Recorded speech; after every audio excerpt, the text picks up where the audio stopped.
Boa noite, para todo mundo. Hoje é a quarta aula do curso Metamorfoses do Popular, Glauber Rocha e Chico Buarque, telenovela e Cidade de Deus, um curso de extensão da FEFELESH USP. O meu nome é Lindbergh Campos, e hoje nós daremos início ao segundo tópico do nosso curso, que focaliza dois filmes do Glauber Rocha, que são o Barra Vento, um filme que começou a ser feito em 1959 e foi concluído em 61. Geralmente as datas de, não é publicação, né, mas de surgimento do filme, elas variam entre 61 e 62. E o segundo longa-metragem dele, e talvez o que tenha ficado mais famoso, juntamente com Terra em Transe, que é o Deus e o Diabo na Terra do Sol, de 64, filme de 64. Bom,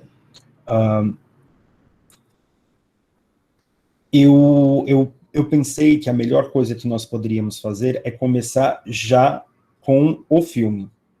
Começar com o filme, partir do próprio material do filme, porque é um filme que tem tanta coisa, mas ele coloca tantas questões que eu acho que não é nem necessário fazer uma contextualização, um panorama geral do autor, das intenções dele. Eu acho que dá para nós começarmos imediatamente dos próprios materiais que o filme mesmo coloca em movimento, e para daí nós começarmos a discussão. Então, mesmo que muitos do pessoal que está participando tal do curso tenha me dito, grande parte tenha me dito que já assistiu e tal, eu acho que, como eu penso, faz muito sentido que nós partamos do filme para ver coisas no detalhe. Aqui, o que eu vou tentar fazer, já que nós não temos tanto tempo e tal, o que já que nós não temos tanto tempo, eu vou tentar fazer ao mesmo tempo uma análise mais geral e algumas análises de fotogramas. Eu tenho o filme todo decupado, todos os quadros dele e tal, vou mostrar para vocês. Eu tenho vários comentários, toda uma bibliografia, há vários textos interessantes sobre esse filme. Bom, sem mais delongas, eu acho que então eu vou tentar propor que a gente trabalhe assim, dessa maneira. E hoje eu acho que é um momento também que todas as pessoas que estiverem participando podem me interromper, podem fazer algum comentário, que eu vou tentar responder na hora, porque o ideal quando nós estamos analisando, fazendo um trabalho crítico, prático, é que as pessoas, elas participem, porque senão não faz muito sentido, mais até do que uma aula expositiva. A ideia é mais ou menos essa, para que a conversa, que vocês mesmos se apropriem do material, correto? Bom, sem mais delongas, eu vou mostrar aqui o começo do filme. Deixa eu encontrar ele aqui. Aqui, encontrei.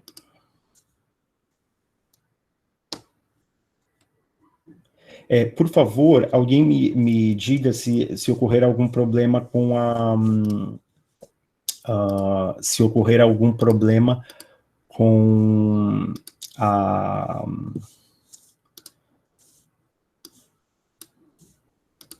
o áudio, ok?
Uma ideia, cada nova por cima de cada velho. Na frente do pão. Toda vez leva tudo mandar. Peneirado. Eu me disse que era um cavalo valente. Quando veio dar o ano, eu venho só, eu venho só. Deixei lá, paz, deixei lá, paz. Só, eu venho só. Quando eu venho dar o ano.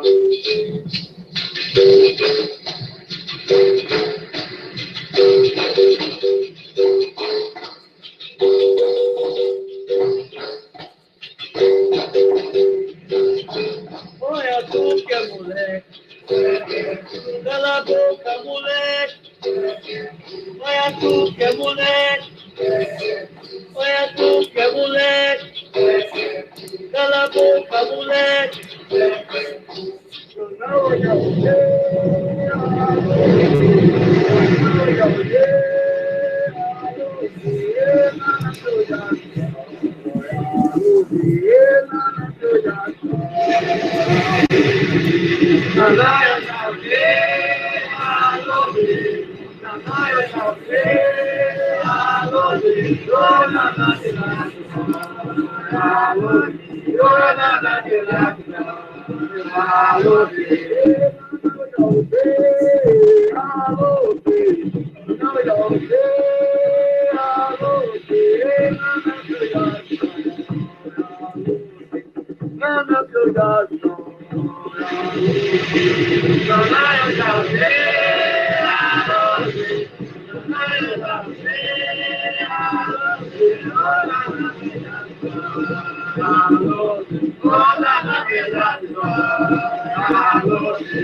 Bom, pessoal, para todos que viram o filme, aqui é a primeira parte do filme. Antes de eu me deter nessa sequência especificamente, deixa eu fazer um breve apanhado do panorama geral da história, do enredo do filme propriamente dito. Em linhas gerais, então, esse é um filme que focaliza a vida de uma comunidade de pescadores negros, descendentes de africanos escravizados, a vida pacata e tradicional da Praia do Buraquinho, nome da comunidade, né? Localizada no litoral baiano. Isso daí fica explícito nessas coordenadas espaciais, já são dadas no próprio prólogo do filme. da Praia do Buraquinho, é sacudida, né, ela sofre uma distensão, digamos assim, um terremoto acontece nela, com o retorno, né, de um ex-morador, o Firmino. Desde o começo, essa figura, né, esse personagem, ele coloca para si e mesmo a missão de libertar aquele povo das amarras, da superstição, da miséria da economia da subsistência, né, baseada no arrendamento de uma rede, no aluguel de uma rede, na pesca, na venda do peixe, e da ignorância do analfabetismo. Além do mais, ficamos sabendo que os habitantes da vila alugam uma rede de um comerciante local a um preço tão abusivo que terminam por ficar com quase nada. Ao perceberem que a rede está quase rasgando e já sob influência dos sermões de Firmino, o Aruan diz que eles deveriam parar de puxar, ou pescar, né, o puxa-puxa, até que o dono da rede lhes desse uma rede nova. Durante uma roda de samba, Firmino e Aruan começam uma briga, aparentemente por conta de uma menina. A humilhação da derrota faz com que Firmino queira se vingar, planejando um feitiço contra seu adversário de infância, mas que o trabalho contra Aruan, né, no jargão do candomblé, geralmente o nome é trabalho contra Aruan é recusado pela mãe de santo do terreiro. Firmino vai até um pai de santo e encomenda um despacho para furar a rede e acabar com Aruan, o que satisfaria tanto a sua missão de fazer com que os pescadores saíssem daquela vida, quanto a sua vingança contra Aruan. Porém, apesar de a rede ter furado, o feitiço não surte efeito contra Aruan, o que faz com que o Firmino fique ainda mais cético em relação à religião tradicional. E fala que nunca mais vai se meter com essas coisas, porque a sorte nunca o ajudou, os feitiços nunca o ajudaram. Com a rede furada, a situação da comunidade fica ainda mais difícil, porque o dono da rede não quer saber de desculpas e ameaça vir buscar a rede, caso eles parem de fornecer o peixe. Aruan se irrita e quer resolver as coisas de maneira mais incisiva, mas o mestre, sempre já sob influência do incitamento que o Firmino traz na comunidade, né? O Aruan é esse pescador, dos líderes dos pescadores, né? O protegido de Iemanjá, se irrita, ele quer resolver as coisas de maneira mais incisiva, já sob essa influência da agitação do Firmino. Mas o mestre impõe o caminho da conciliação. Todos se reúnem na praia para costurar a rede, enquanto o Firmino faz um discurso, mas todos o ignoram, e isto deixa furioso ao ponto de ele mesmo, logo em seguida, ir furar a rede. Com a rede rasgada e inutilizada, o mestre da comunidade, e Aruan, novamente divergem. Eles têm pontos de vista distintos sobre o que deveria ser feito, já que o mestre propõe que eles voltem a pescar como antigamente, usando a jangada e a tarrafa. É um método muito mais perigoso, como vocês podem ver no filme, é uma jangada de madeira, no meio do mar, no mar aberto. Vocês imaginem que hoje isso já seria muito perigoso, imagine com uma jangada tão precária.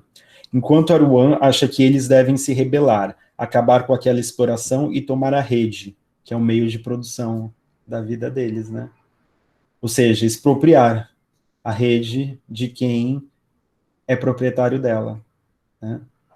Acaba que Firmino tenta novamente persuadi-lo, mas todos o ignoram solenemente novamente. Isso daí, o enquadramento do filme, a montagem do filme, deixa isso muito evidente. E como vocês vão ver, essa negligência, esse isolamento, essa questão de ignorar o Firmino é muito importante para a caracterização do Firmino como o Exu, né? Porque se você esquece de prestar oferendas, homenagear Exu, a vingança é implacável, né?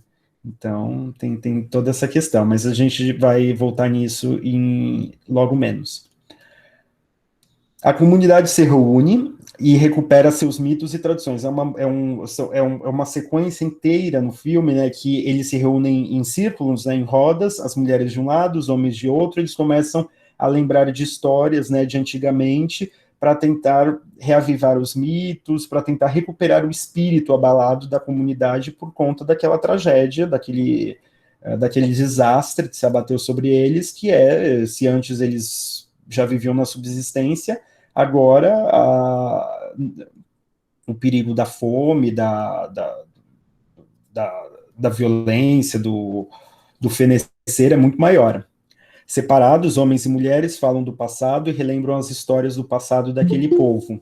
Ou seja, no momento de medo, de perigo, eles se refugiam na tradição, né, nas histórias que são contadas pelo mestre, de um lado, na roda dos homens, e a principal mãe de santo nas rodas das mulheres, né? O medo e o desespero tomam conta do povoado e fazem com que se apeguem ainda mais fortemente à crença da proteção de Aruan, né, a proteção que Iemanjá teria dado a ele, como o homem mais bonito, mais valente, mais corajoso, mais maravilhoso. Ele seria o protegido de Iemanjá, de modo que eles ganham coragem para se aventurar na pesca tradicional altamente arriscada. Ou seja, os planos do Firmino, de novo, não dão certo, porque as pessoas elas se reorganizam, né, ele pensava que criando essa desordem, ele fosse fazer com que as pessoas fossem se rebelar, fossem querer sair daquela situação de penúria em que elas estavam metidas e superar aquilo. Porém, o que acontece é que eles se voltam ainda mais fortemente àquelas tradições e recuperam a esperança, né, o medo e a esperança como duas paixões muito ligadas, né, eles recuperam isso, essa força, e vão utilizar os métodos mais arriscados. O mestre fica falando, pelo menos agora, o peixe é todo nosso, tudo que a gente pega é tudo nosso, a gente não precisa e tal, a gente vai fazer como antigamente. Firmino, testemunhando que todos continuam a se arriscar graças à crença na proteção de Aruan, conferida por Iemanjá, convence a amiga dele, meu namorada, meu alguma coisa assim, a seduzir Aruan, de maneira que ele perca a proteção divina. Ou que abale, né, a confiança dele, que ele possa... E que como ele era o que carregava, era o herói, o ídolo, o salvador, o que mantinha ainda a coesão daquela comunidade, ele queria quebrar aquele herói, aquele herói mítico, que seria a reencarnação de outros, né, porque durante o filme é dito para a única menina branca, Naima, que o pai dela era já o Aruan da época, de antigamente, então era uma coisa que se repete, que os deuses eles sempre escolhem o homem mais bonito, corajoso, forte e tal, que Iemanjá escolhe, e que é uma coisa que se repete. Então ele percebeu que aquilo ali é uma espécie de talismã que ainda fazia com que a comunidade ficasse coesa, e aí ele vai para cima do Aruan para ele deitar com ela, e depois ele denunciar para a comunidade e fazer com que eles percam até esse talismã, esse porto seguro, e quem sabe se rebelem e saiam daquela situação, né? Então o Firmino convence a Cota de seduzir o Aruan e de se deitar com ele, porque aí o corpo dele vai ficar profanado, e Iemanjá não vai mais querer dar proteção para ele, e aí ele contando isso para a comunidade, vai fazer com que as pessoas não tenham mais esperança nisso.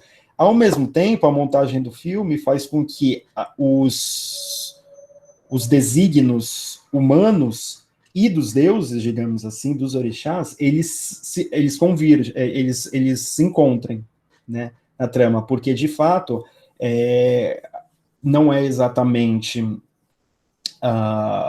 assim que as coisas se dão, mas, como a gente vê, né, ao anoitecer, Firmino observa com muita satisfação que deu certo o plano dele, né, de profanação de Aruan, se consuma essa profanação ao ele fazer sexo com a Cota na praia, E aí o corpo sexuado do Aruan, na montagem do filme, já traz, logo pela manhã, a chegada do Barravento, que é uma tempestade, né, que arrasa a comunidade. Mas logo pela manhã também tem um detalhe importante, que é que o Firmino ele convence um dos mais velhos, o Vicente, o morador mais velho do povoado e pai de uma menina chamada Naína, de que viu Iemanjá no mar, e ele sai correndo para tentar procurá-la, porque ele se sente culpado e tal, porque como ele antigamente era o Aruan da época, ele se sente culpado e queria se despedir, se desculpar Iemanjá, né?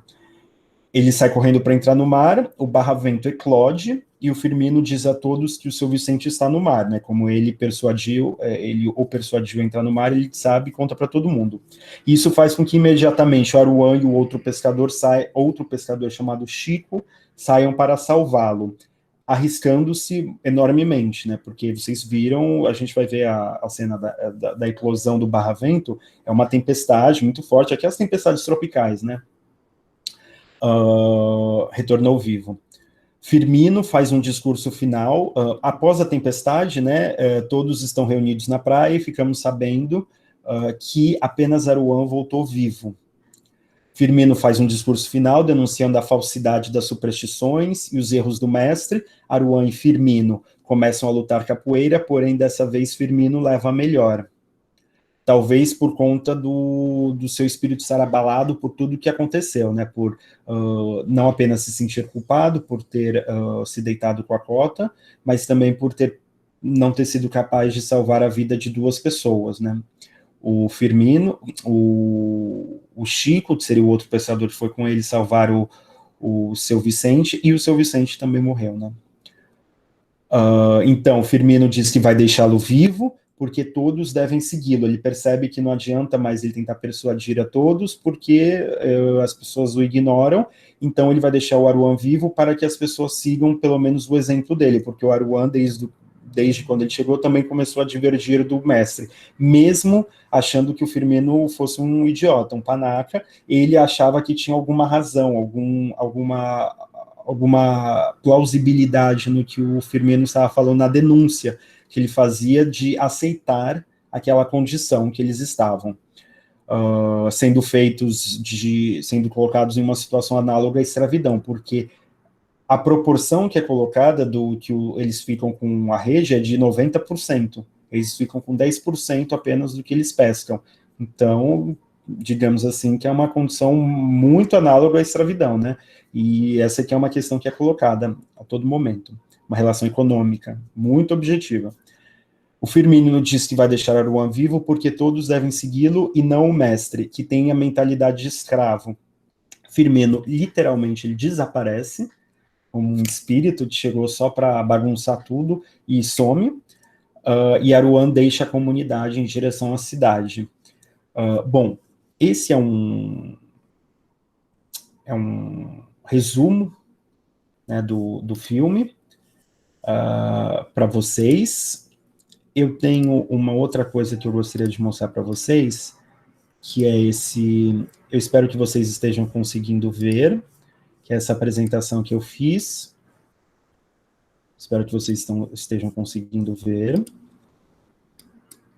Se não estiverem, por favor, me digam. Sim. Tá. Aqui, deixa eu levantar aqui só para deixar a tela inteira. Bom, aqui, né, o Barravento. Aqui são alguns blocos do filme, né, que são sugeridos pelo próprio Ismael Xavier, que é um dos críticos que analisou esse romance, né. Então, nós temos mais ou menos 7 blocos, 7 sequências, digamos assim, compostas por cenas. A chegada do Firmino, que é o que dispara a ação. Eu incluiria um prólogo. Eu acho que nesse esquema está faltando um prólogo, que é o que nós vamos analisar agora. E aí nós temos o Firmino, né, o Firmino desfere o primeiro ataque contra Aruan, quando eles estão na roda de samba. Então nós temos o terceiro, que é centrado na questão da rede, né, que a rede está velha, da questão do preço que eles param pela rede, né, ou a quantidade de peixes que fica para o comerciante, para o que aluga a rede. A parte em que a rede é furada novamente, primeiro ela fura acidentalmente, ou por conta do despacho que o Firmino fez, e o quarto bloco seria quando a comunidade revive os seus mitos, eles tentam se rearticular ali. A quinta parte seria essa profanação do corpo do Aruan, quando ele se deita com a cota, e perde a proteção de Iemanjá no nível da religião, mas que a ideia era que ele ficasse numa posição, que ele não servisse mais como talismã supersticioso para a comunidade, como herói, a função do herói, né, que é de coesão social, do líder. O Barravento, né, eclode logo depois da profanação do Aruan, que ele faz sexo com a cota, e o desenlace, né, que é essa última parte que eu estava comentando com vocês, quando o Firmino, eles brigam, o Firmino desaparece e o Aruan decide deixar a comunidade. Bom, aqui, gente, como nós podemos ver, aqui nós temos uma espécie de prólogo em que nós temos algumas mensagens, já algumas pistas. Eu vou fazer uma breve análise desse prólogo para que a gente parta de alguma coisa. Bom, Barravento. Ele começa com uma espécie de prólogo, durante o qual, primeiramente, lemos em letras brancas e fundo negro algumas informações iniciais sobre a comunidade, né, a comunidade de pescadores. Ficamos sabendo que eles são negros, pescadores de xarel, que é o nome de um peixe, descendentes de africanos escravizados, que praticam o candomblé, e eles praticam o candomblé, dando continuidade à adoração de deuses africanos, e moram em uma praia no litoral da Bahia chamada Buraquinho. Além disso, o texto inicial destaca algumas características do grupo, tais como o misticismo trágico e fatalista, o fato de aceitarem a miséria, o analfabetismo e a exploração com passividade, como se aguardassem a felicidade apenas no reino divino. Nesse sentido, Iemanjá, a rainha das águas, é a deusa mais importante, orixá mais importante, uma vez que ela é responsável por guardar e castigar os pescadores. Por fim, o filme mesmo nos fornece a definição do que seria o Barravento, né, que ele fala aqui do Iemanjá e começa a falar do Barravento. Então, o Barravento é um momento de violência, quando as coisas de terra e mar se transformam, quando no amor, na vida e no meio social ocorrem súbitas mudanças. Aqui, qualquer coincidência, aproximação com a ideia de metamorfose não é mera coincidência, ok? Mesmo antes de o texto terminar de subir, ele sobe, né, de baixo para cima, e desaparecer, ao som off, né, o som que é colocado sobre uma imagem que não corresponde ao som, né? Então tem um som de uma canção em homenagem a Iemanjá, que se sobrepõe às letras para então ocorrer um corte, que nos mostra a seguinte montagem de quadros, e essa aqui é a montagem mais importante. Deixa eu mostrar para vocês. Primeiramente, nós temos esse quadro, o céu, em preto e branco, né, como o filme como um todo, é enquadrado através de uma câmera panorâmica baixa, isto é, uma tomada de câmera efetuada de baixo para cima e cujo olhar se desloca, mas sem se mexer do ponto em que se encontra. No jargão de análise cinematográfica, você tem essa ideia da panorâmica, é aquela que você está num ponto e a câmera não se move, seja com o carrinho ou com a mão. Ele está no ponto fixo, então você tem uma visão panorâmica. E baixa porque é de baixo para cima, e a câmera alta é de cima para baixo, né? Tem os termos em francês, mas eu não gosto muito. Então essa é o primeiro quadro, né, dessa montagem do prólogo. Depois nós temos, em seguida, o corte nos transporta para a beira do mar, onde a câmera panorâmica nos conduz da praia à areia. Então, de novo, nós temos uma câmera panorâmica que vai do mar para a areia. A faixa sonora sobrepõe o ruído das ondas, né, o ruído das ondas e a continuidade da canção. Mas o enfoque dessa vez está no nível do mar. Ou seja, nós vemos, se daqui nós vemos de baixo para cima, aqui o enfoque é diretamente do nível do mar, que nós estamos no nível do mar. O terceiro quadro, vocês vão se lembrar, é esse homem, né? Esse último quadro focaliza um homem negro olhando para a câmera e tocando o que parece ser um atabaque, tambor, uma espécie de percussão, no interior de uma cabana, ocasionando uma justaposição musical entre a lentidão, justaposição, sobreposição, ok? Sobreposição é quando você sobrepõe uma coisa a outra. Justaposição é normalmente quando você tem um conflito, né? Ocasionando uma justaposição musical entre a lentidão da canção a Iemanjá e a batida, né? Ele bate com uma velocidade considerável. Ocasionando uma justaposição musical entre a lentidão da canção a Iemanjá e a rapidez da batida da percussão, até que as duas se harmonizam para dar lugar ao logo do filme, né? Ao logo do filme e aos créditos. Ok? Aos créditos. Essa cena é assim mesmo, ele usa esses 3 quadros e eu diria que há uma imensa, digamos assim, tentação de pensar esta espécie de prólogo como um comentário sobre o que se pode esperar desse filme. Por quê? Porque o Glauber Rocha, ele estava muito bem informado, não apenas das teorias da montagem do Eisenstein, como das montagens do teatro épico brechtiano. Então, o Glauber estava mais do que informado sobre todas essas teorias. Hoje não é o caso de nós nos aprofundarmos sobre as teorias da montagem, desenvolvidas no cinema soviético dos anos 20, 30 principalmente, mas basicamente a teoria da montagem, as teorias da montagem, né, porque há várias, mas a do Eisenstein especificamente, que é de onde o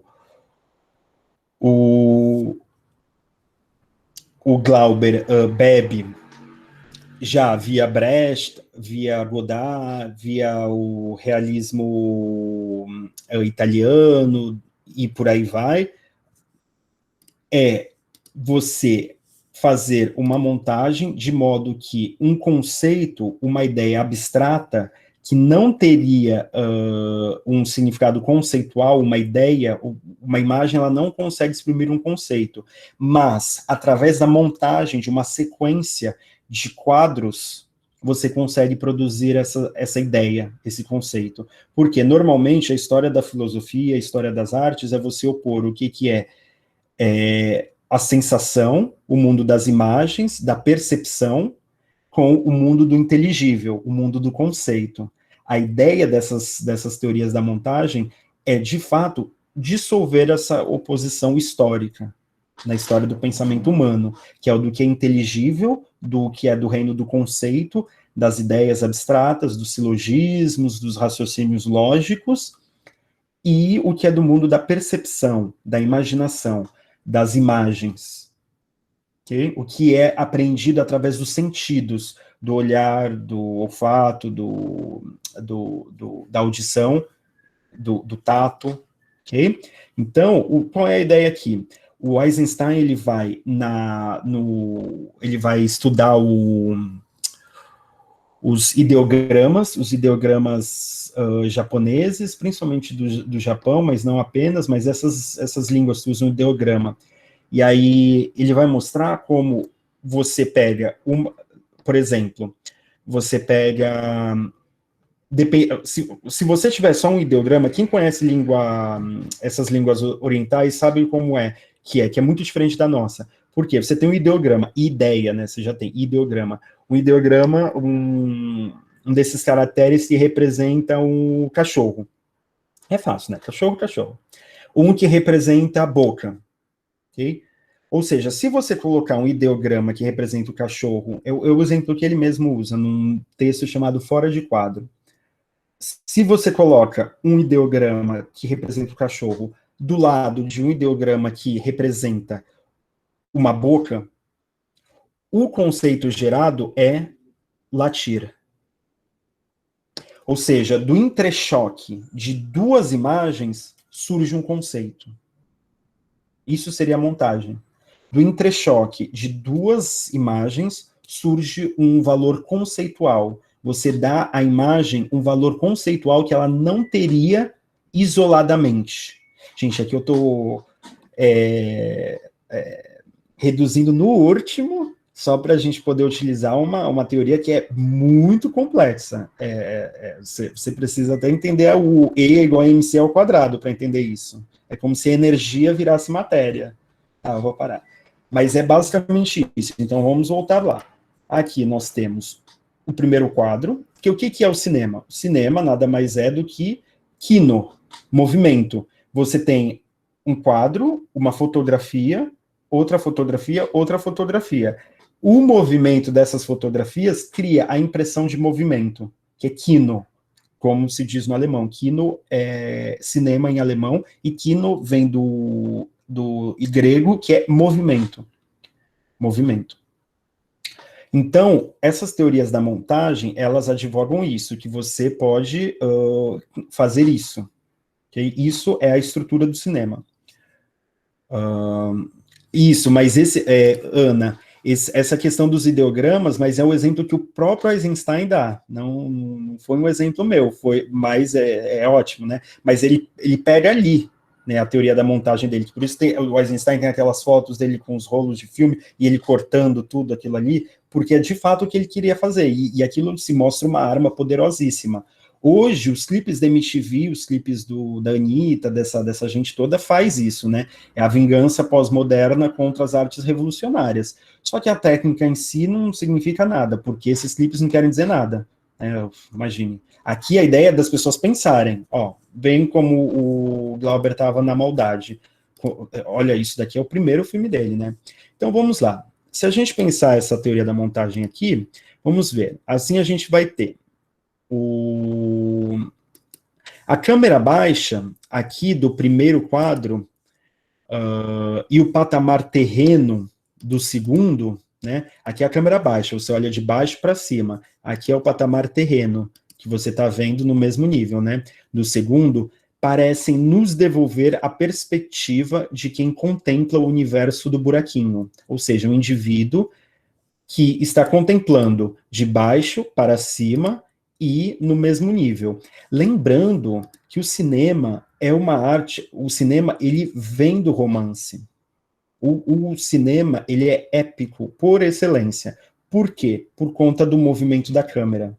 Não é que nem no teatro, que você tem que inserir um narrador. O cinema é impossível você não ter um narrador, por várias razões. Primeiro, por causa da montagem. Então, a pessoa ela colocou aqueles elementos por alguma razão e fez uma montagem. A segunda razão é o movimento da câmera. O movimento da câmera é o movimento do narrador. Okay? Quando o narrador, num romance, você está lendo o romance, e ele te faz olhar para um lugar e não para outro, já é o movimento do narrador.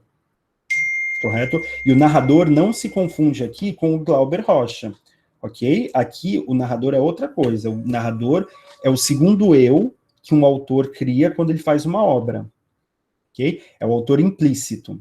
Mas, enfim, isso daqui não importa muito. Mas o próprio movimento da câmera é o foco narrativo, é o ponto de onde você narra. Ok? Então, aqui nós temos, então, a criação de uma instância narrativa de um indivíduo que está na praia, olhando para cima, e depois olhando para o mar. Okay? Não é uma perspectiva... Aqui poderia ser uma câmera que fosse de cima para baixo.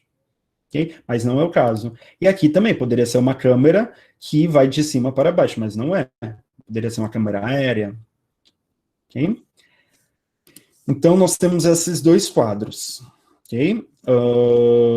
Esses dois quadros nos devolvem a perspectiva de quem contempla o universo do buraquinho. A inserção do terceiro quadro, que é esse, né?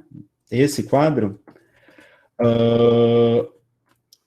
coloca em evidência justamente, provavelmente, o indivíduo que teria aquela visão, que é o habitante do buraquinho. Assim teríamos 1, céu, 2, mar, 3, o caiçara negro, os quais poderiam, com certeza, certamente corresponder, se pensados nessa ideia da montagem, né, da relação entre todas esses quadros, né, desses quadros montados, não aleatoriamente, né, quem é aleatório é o clipe da MTV, aqui não, é tudo pensado, corresponderiam às dimensões religiosa, okay?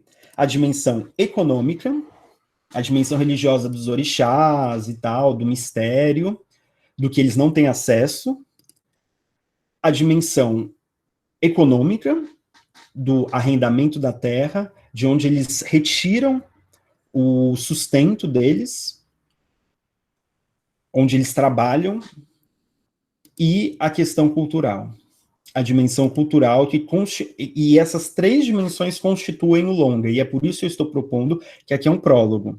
Vocês veem como fazer crítica de cinema dá trabalho? Eu trabalho com esse filme há muito tempo, dá um trabalho, eu sei que tem gente que faz crítica de cinema, cada um trabalha de um modo, né, como eu trabalho, mas tem gente que faz crítica de cinema uma por dia. Eu trabalho com esse filme já há alguns anos, então é uma coisa que você tem que assistir várias vezes, lendo bibliografia e vendo, mas ele tem uma série de outras coisas, depois eu vou colocar, mas é mais ou menos a forma como eu trabalho.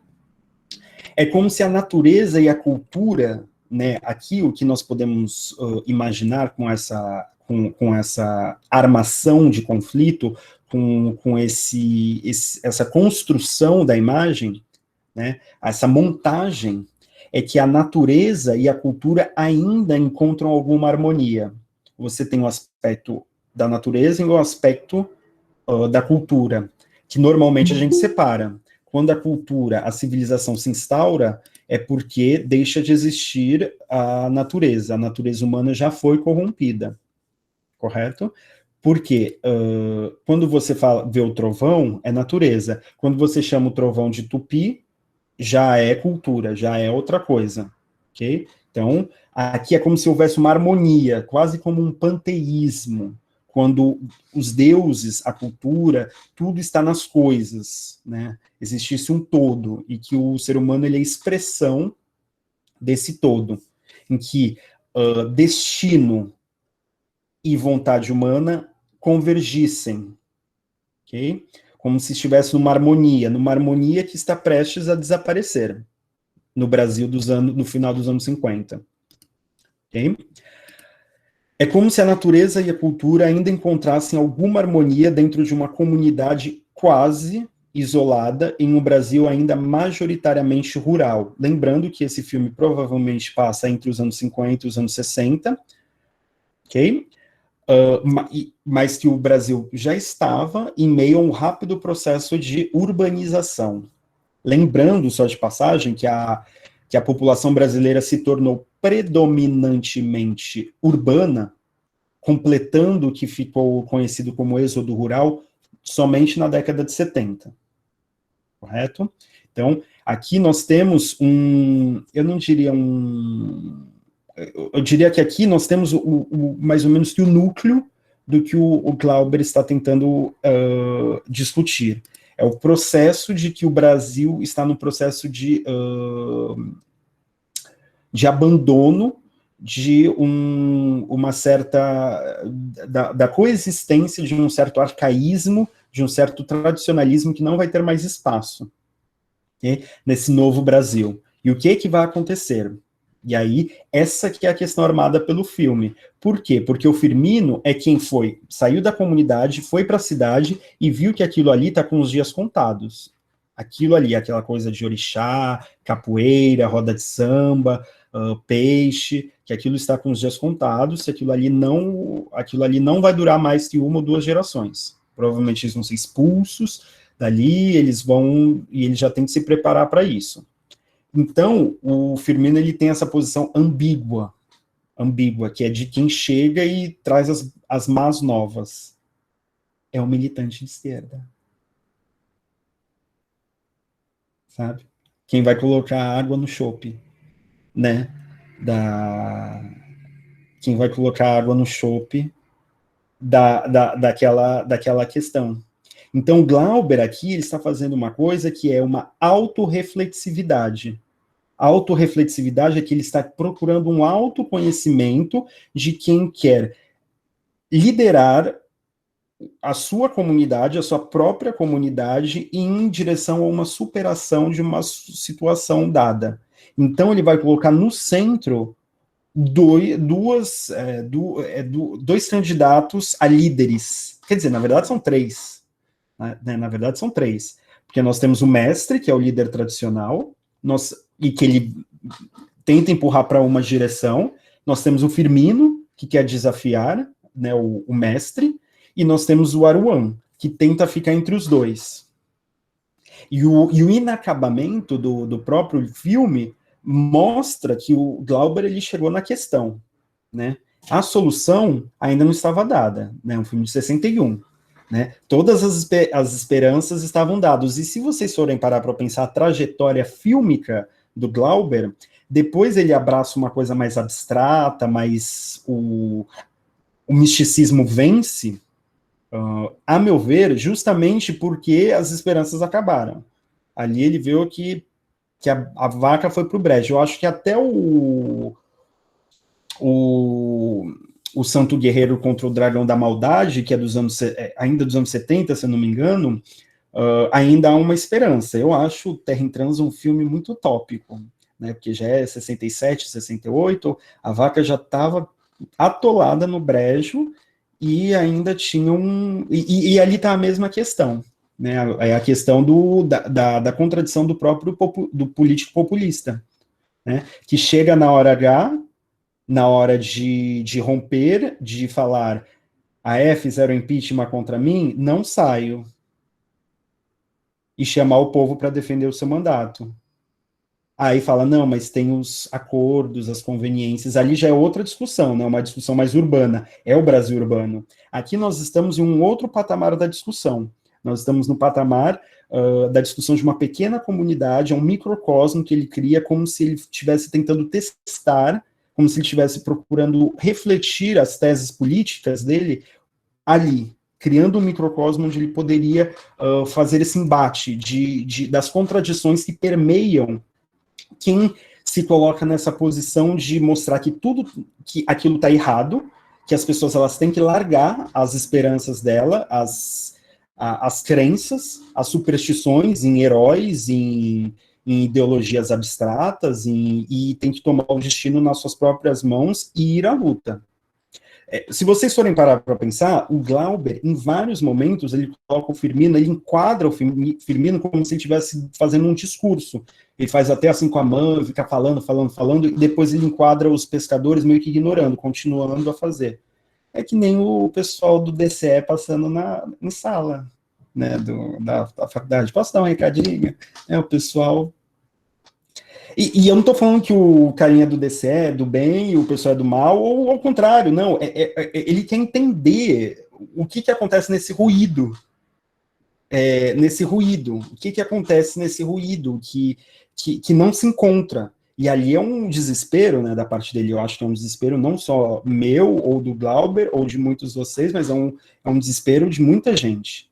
E aqui é por isso que a gente está estudando o Barravento e o cinema do Glauber, porque ele coloca essa questão para a gente. É uma questão brasileira, que ao aprofundar o detalhe local, ele trouxe uma discussão que é de significado geral, que é a fórmula do Paulo Arantes no sentimento da dialética. A gente já vai chegar sobre isso. Que os anos 60, o cinema novo, é um desses momentos em que, no Brasil, há uma acumulação de tantas tradições, de uma tradição em que o influxo externo de ideologias alienígenas, estrangeiras, de estrangeirismos que a gente absorve muito e que deixa a gente que nem barata tonta com as modas que vão aparecendo, e hoje em dia ainda mais, que há alguns momentos na cultura brasileira, devido à formação de colônia dela, que é possível dar um salto. e acontecer uma mudança qualitativa. É quando as tradições que vão se cristalizando aqui, elas se sedimentassem e produzissem alguma coisa que superasse a mera cópia ou o mero chauvinismo, o mero nacionalismo provinciano, de querer voltar ao tupi, dessas coisas, né, que às vezes a gente vê por aí umas coisas meio de querer fazer ópera com saci, pererê, dessas loucuras e tal. Então, nem o estrangeirismo, nem o nacionalismo torpe, tosco. Você tem essa superação, esse salto, que é típica de países que sofreram uma colonização, como a do Brasil, que não foi nem a colonização de alguns países na Europa, que já é uma colonização mais avançada, e nem outras que foram só destruição e barbarização, como em muitos países na África, que nada consegue nem se formar, às vezes, porque foi tão só destruição que nada consegue se formar. Aqui nós estaríamos no que alguns pós-modernos gostam de chamar de entrelugar. Pronto, chegamos no entrelugar. Então, o Machado de Assis, para o Antônio Cândido, por exemplo, é um desses momentos. O João Guimarães Rosa seria outro momento, em que você pega algumas fórmulas estrangeiras, mas você aprofunda tanto a questão local que você ganha uma relevância universal. O cinema novo é um desses períodos na história do Brasil. Como um todo.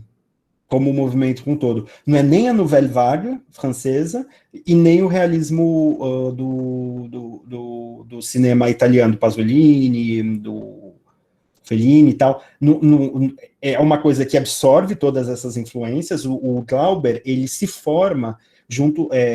o mestre dele foi um crítico de cinema chamado Walter Silveira, que organizou um cineclube a partir dos anos 50, 55, em Salvador, não foi São Paulo, não foi Rio de Janeiro, não foi Belo Horizonte, não foi Curitiba, nem Porto Alegre, foi em Salvador, ou seja, na periferia da periferia do capitalismo, em que ele percebeu uma única coisa: para fazer filmes bons, as pessoas têm que ver filmes bons. E aí ele formou toda uma geração de cineastas, assim, da maior qualidade, e foi exatamente nessa acumulação de crítica, de cinema, de mergulho na própria matéria nacional, mas com o olho fora também, que conseguiu operar, e as condições sociohistóricas, óbvio, não é uma questão de vontade apenas, as condições sociohistóricas que permitiram que isso acontecesse.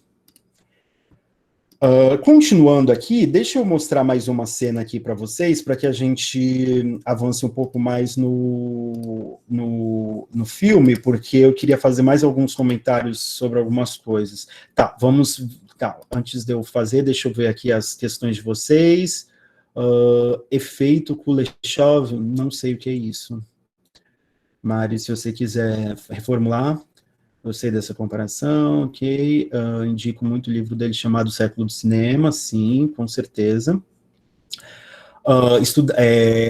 Giaciane, estudar os estudos do Glauber Rocha foi a melhor decisão que já tomei. Ele, como bom marxista, via seu cinema como ação, resultado de uma profunda produção e formulação teórica própria. Não era só um rebelde com uma câmera sem causas. Pois é. Que aí fora da arte política não poderia haver arte popular. A primeira questão é imaginar que não existe arte sem ser política, né? Eu acho muito engraçado quando falam de arte política, cinema político, eu sempre fico, a pergunta que vem na minha cabeça é que arte que não é política, que cinema que não é político? Não sei, eu acho que as pessoas querem dizer que é explicitamente político, que é engajado, não sei. E aí, Firmino, elemento subversivo. Sim, ele até fala, né, sobre isso. Bom...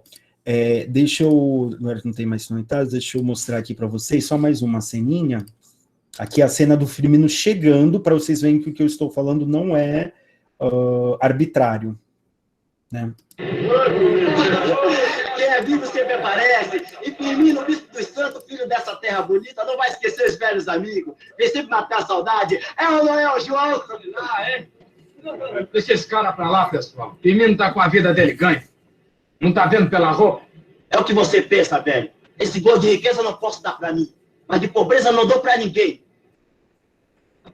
Vai aqui pra jogar esses panos em cima dele, teve que descarregar muito navio escondido da polícia. Mas é Gaiaco, meu, olha só o relógio dele. Achou bonito? Parabéns, Gaiaco. Fosse que estou caro, perigo de vida, confusão. Menino velho teve ditadura até que a polícia baixou na sua sombra. Vi esconder da polícia que ela só gosta de sol. Deixa eu falar, Firmino, você quer contar as vantagens toda de vez, é? Tá com inveja? Você não tem nada pra contar. A vida aqui não muda nunca, é sempre no puxa-puxa.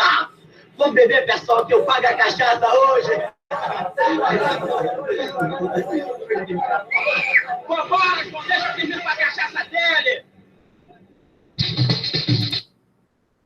Deixa eu colocar mais uma, aqui um discurso dele que ele tem. Aqui ele sempre, ele é ligado, né, bastante ao elemento sexual, né, como o bom Exu. 29, tá aqui 29, deixa eu ver aqui.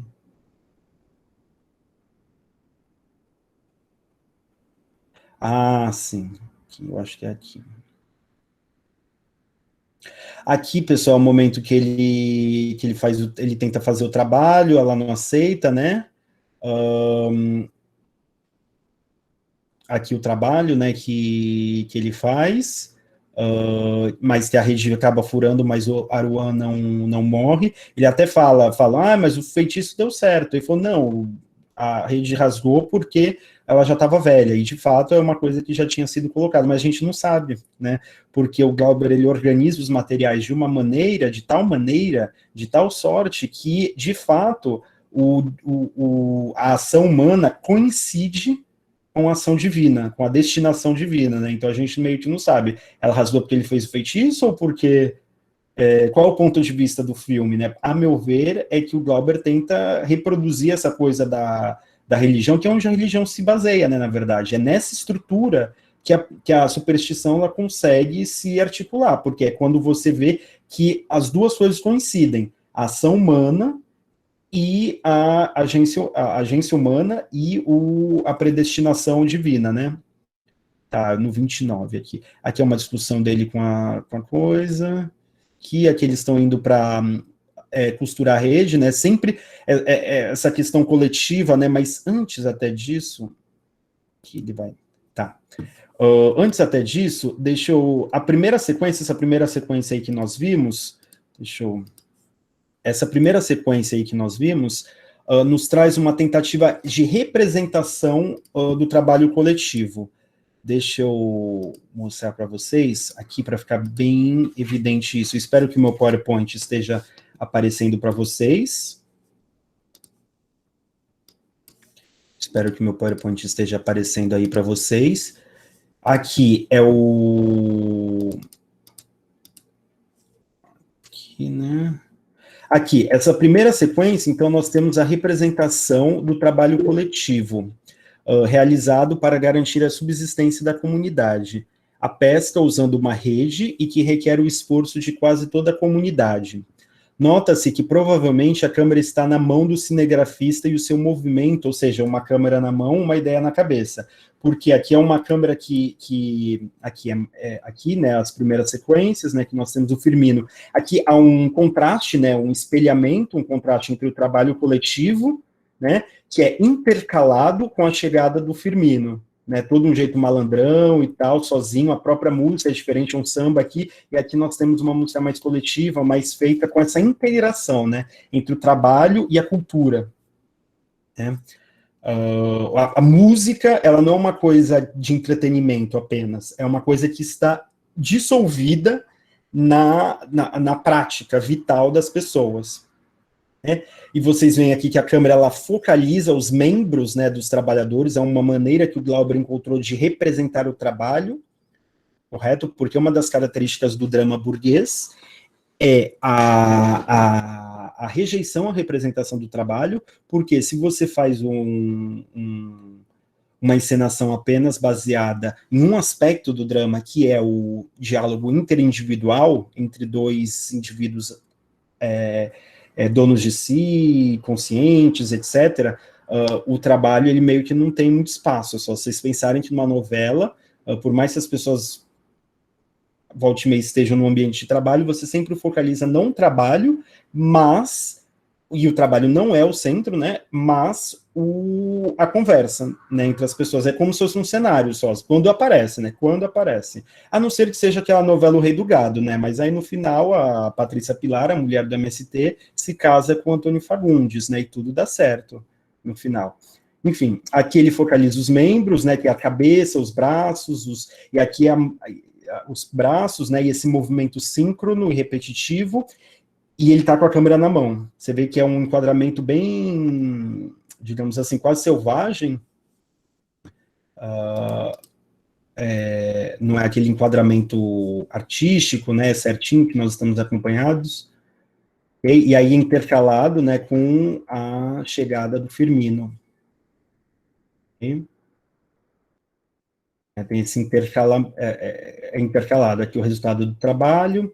Bom, então, o que nós temos aqui, basicamente, é a câmera está na mão do cinegrafista e o seu movimento bastante próximo. Não cria um enquadramento totalmente alinhado, ao mesmo tempo que privilegia os membros dos trabalhadores, tais como braços e pernas, e o movimento síncrono e coordenado necessário para puxar a rede com a pesca. A faixa sonora incorpora o barulho das ondas quebrando na praia e uma música em coro que parece coincidir com o ritmo da execução do trabalho, ou seja, música ritmada no mesmo ritmo da execução do trabalho, se vocês lembrarem como é. Ou seja, essa harmonia que está ameaçada. E que o Firmino ele aparece para destruí-la. Ela está ameaçada tanto do ponto de vista real, quanto do ponto de vista das artimanhas que o Firmino vai lançar mão para desestabilizar aquela coesão. Ok? Outros elementos importantes dessa sequência inicial da chegada de Firmino, que vai marcar o filme como um todo, são a forte luminosidade. Você vê que não há espaço para ambiguidade, mesmo um filme preto e branco, a luz toma conta, né, as imagens elas são bem nítidas, você vê que é aquele sol baiano, né, aquele sol tropical, e vai ficar mais claro no Deus e o Diabo na Terra do Sol, mas dos temas do Glauber Rocha é a alienação energética no Brasil. É como se os brasileiros não tivessem muita noção do potencial energético sobre o qual eles estão assentados. Tanto o mar, né, hoje em dia está mais claro isso, está mais evidente, mas na época estava ainda menos. O mar, a luz do sol, né, hoje em dia está mais claro por causa dessas questões do desenvolvimento das energias renováveis, mas que é um dos temas do Glauber Rocha, essa alienação energética, que era uma das questões políticas dos próprios desenvolvimentistas da época, né, de explorar os recursos naturais, etc., tanto a direita quanto a esquerda, né, digamos assim, esquerda, né. Bom, forte luminosidade que não deixa escapar detalhe algum nas cenas, e a caracterização realista dos pescadores, né, como vocês podem ver, eles, diferentemente do Firmino, que já mostra um pouco de exagero, né, como ele está vestido e tal na cena inicial, o vestuário dos pescadores é bem naturalista, quase, que sempre foca essa atenção especial aos detalhes, como chapéu de palha e o vestuário bastante simples. Em um primeiro momento, nós ainda vemos o trabalho de longe, mas à medida que as cenas se intercalam, mostrando a chegada de Firmino, o plano se fecha, mais no movimento repetitivo dos pescadores, como eu estava comentando aqui em cima, né? Aqui, né? Se fecha mais nesse plano. O qual é contrastado com o movimento mais solto dos rapazes tocando o atabaque, né? Então, há um contraste, né, do movimento mais repetitivo do trabalho e o movimento mais solto do atabaque, mas que, ao mesmo tempo, tem esse contraste, tem essa harmonia, porque eles estão meio que ritmados. Tocando atabaque e a ginga malandra de Firmino, até que, finalmente, os dois planos se encontram, né, os dois planos se encontram, tanto do Firmino, né, vindo do farol, e o dos pescadores se encontram e o filme, digamos assim, começa propriamente dito, né? O filme começa propriamente, começa, né? Os dois planos se encontram e dá-se o início do diálogo entre o Firmino e os pescadores. A ação do filme, no sentido do pontapé inicial da armação do conflito, é de fato desencadeada pela chegada do Firmino, ex-morador da comunidade.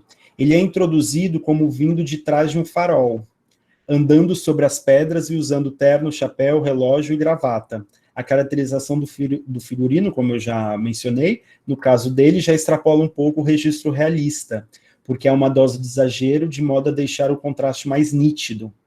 Embora o espaço jamais deixe de ser a praia, embora seja mais ou menos isso, o espaço nunca deixa de ser essa região, né? Ele circunscreve bastante a ação a esse lugar. O contraste entre Firmino e os pescadores é reposto no figurino. Esse farol, cercado de pedras e que parece estar localizado na ponta da praia, né? Aqui, deixa eu mostrar para vocês, aqui, que é de onde ele vem, e para onde o Aruan vai quando ele vai embora. Esse farol cercado de pedras e que parece estar localizado na ponta da praia sugere uma marcação do limite do território da comunidade, pois, tanto agora, com a chegada do Firmino, quanto no final do filme, com a partida do Aruan, ele marca o além daquele microcosmo que não temos acesso e do qual surgem pressões, forças de atração desconhecidas e que se situam acima da compreensão e do controle daquele modo de vida tradicional, constantemente ameaçado de colapsar por forças externas, internas, de certo modo. Que o Firmino, ele sai e entra, né? Ele retorna depois de uma temporada fora e se coloca na função de livrar os outros daquilo que ele não tem dúvida de ser um atraso. E é muito interessante, o Ismael Xavier, no texto deles, nesse livro muito bacana, que ganhou uma nova edição, que ele analisa exatamente o Deus e o Diabo na Terra do Sol e o Barravento. Esse livro é bem bacana sobre sobre o Barravento. Há esse livro um pouco mais recente também, do Gilberto Felisberto Vasconcelos. Aqui ele faz uma análise mais anárquica, mais livre e tal, do conceito, da política. Eu tenho uma resenha sobre esse filme, sobre esse livro, se alguém quiser também, que é uma discussão mais política, dá um contexto e tal, sobre o cinema novo como um todo, focalizando o Glauber. Tem esse livro também do Gilberto Vasconcelos, do Glauber Pátria Livre, que também é bem bacana. Ele faz uma aproximação do Glauber com a literatura, também fala muito da política, da relação do Glauber com o nacionalismo, e a política anti-imperialista do Glauber. Há esse do Jean-Claude Bernard. Professor, Oi. licença, eu não sei se você está mostrando os livros, é porque a gente não está vendo você, a gente está vendo seu PowerPoint. Tá. Aí você está falando e está meio vago para a gente. Tá, obrigado por informar, porque o PowerPoint estava... Vocês estão me vendo agora? Sim. Tá, obrigado por dizer. Então, esse é o livro como é o nome dele? Do Ismael Xavier, que ele faz uma análise do Barravento e do Deus e o Diabo na Terra do Sol, que nós vamos comentar na quarta-feira, que é bem bacana esse livro. Ele faz uma análise formalista, muito bem informada e tal. O Jean-Claude Bernard, ele faz um comentário meio que um dos primeiros a fazer um comentário mais sistemático do Barravento, né, Brasil em Tempos de Cinema, que também é bem bacana. Ele traz uma tese bastante interessante também sobre a própria relação do Glauber com o que ele chama de classe média, né, como a industrialização do Brasil, a superação da dependência e do subdesenvolvimento estava intimamente ligada com os objetivos dos cineastas do cinema novo, porque eles precisavam de um público consumidor do tipo de cinema que eles faziam também. Então, é bacana, porque tem uns aspectos ideológicos de teoria da recepção, ele traz um pouco de psicanálise também, são pontos de vista interessantes, né? Aqui do Gilberto Felisberto Vasconcelos, é um professor na Universidade Federal Juiz de Fora, Quebra-cabeça do cinema novo, que aí ele faz uma análise muito política, bem crítica e tal, sobre o cinema novo, é muito interessante. Todos esses livros estão na bibliografia do curso. O Glauber Pátria Livre, que ele fala sobre a política anti-imperialista, faz aproximações com a literatura do Glauber, notadamente com João Guimarães Rosa, o Euclides da Cunha, bem interessante. Também o estilo desses dois e desses dois não poderia ser mais diferente, tá? É bom para contrabalancear um outro. E tem esse que eu acho que é bem bacana, mas está completamente esgotado, que são alguns escritores franceses, tal que o Paulo Emílio, ele organizou, o Paulo Emílio Salles Gomes, alguns professores franceses, né, fizeram análise do Glauber, do contexto, e fazem uma análise quase quadro a quadro, a decupagem do Terra em Transe, que é bem bacana, né? Então é isso. O Glauber tem uma biblioteca bacana, assim, mas, a meu ver, esses são os melhores livros publicados. Bom, então o Ismael Xavier, nesse texto, eu acho que ele traz uma coisa que ele não desenvolve muito, então eu gostaria de desenvolver, que eu acho que é uma das contribuições que geralmente é assim que a gente faz. A gente vê o que já foi produzido sobre alguma coisa e tenta desenvolver a partir daquilo. É sobre a associação que ele faz entre o Firmino e o Exu. Okay? Se por um lado, então deixa eu desenvolver primeiro o argumento dele e depois os meus. Se por um lado há indicações esparsas e laterais de um passado na Vila dos Pescadores em relação ao Firmino, como a relação dele com a Cota, as desavenças com a Aruan que ele tinha desde a infância, o respeito ao pai dele, o mestre, quando ele arruma confusão no final, o mestre fala, olha, eu só não te mato porque o seu pai era um homem decente. E algumas referências à sua vida na cidade, esses fatos, se por um lado esses fatos, eles dão alguma espessura individual e o identificam como pessoa, por outro lado, à medida que o filme se desenvolve, essa dimensão vai se dissolvendo e, ao final, o Firmino desaparece literalmente. Ele vai andando pela praia e some, não aparece mais. Deixando apenas vestígios e um rastro, né, de tramas, intrigas e desordens. Pro Ismael Xavier, de um ponto de vista social, ele é o barravento. O Firmino que é o barravento, ele que desencadeia o barravento, que é essa mudança súbita socialmente na natureza, essa bagunça. Por quê? Ele é um acontecer abrupto, né? E que se dissolve muito rapidamente também. É presença convulsa e de repente não é nada. É essa tempestade que acontece, destrói tudo e desaparece. Ou seja, como já dito anteriormente, a passagem de Firmino por Buraquinho constitui o núcleo da história. É o seu principal elemento motor. Em termos de religião, Firmino é o autêntico Exu. E aí, nesse sentido, eu cito para vocês a descrição que o Pierre Verger, que é um antropólogo francês, mas que se brasilianizou, sobre a lenda do Exu, né, algumas características sobre a lenda do orixá, o Exu. O Exu é o mais sutil e o mais astuto de todos os orixás. Ele aproveita-se de suas qualidades para provocar mal-entendidos e discussões entre as pessoas ou para preparar-lhes armadilhas. Exu pode ter matado um pássaro ontem com uma pedra que jogou hoje. Exu pode ser muito malvado se as pessoas se esquecem de homenageá-lo. É necessário, pois, fazer sempre oferendas a Exu, pois antes de qualquer outro orixá. A segunda-feira é o dia da semana que lhe é consagrado. Nesse dia é bom fazer-lhe oferendas de farofa, azeite de dendê, cachaça e um galo preto. Certa vez, dois amigos de infância que jamais discutiam esqueceram-se, na segunda-feira, de fazer-lhe as oferendas devidas. E aí ele conta a historinha e tal, de como o Exu apareceu e fez com que os dois começassem a brigar. ele causa esses distúrbios, essas desavenças, essas querelas. Cada um dos amigos tinha razão e estava furioso da desconfiança do outro. Irritados, eles agarraram-se e começaram a bater-se, até se matarem a golpes de enxada. Exu estava vingado. É como se o Exu fosse a mola propulsora da guerra civil. Né? Isto não teria acontecido se as oferendas a Exu não tivessem sido negligenciadas, pois Exu pode ser o mais benevolente dos orixás se é tratado com consideração e generosidade. A primeira coisa a ser dita, agora sou eu, né?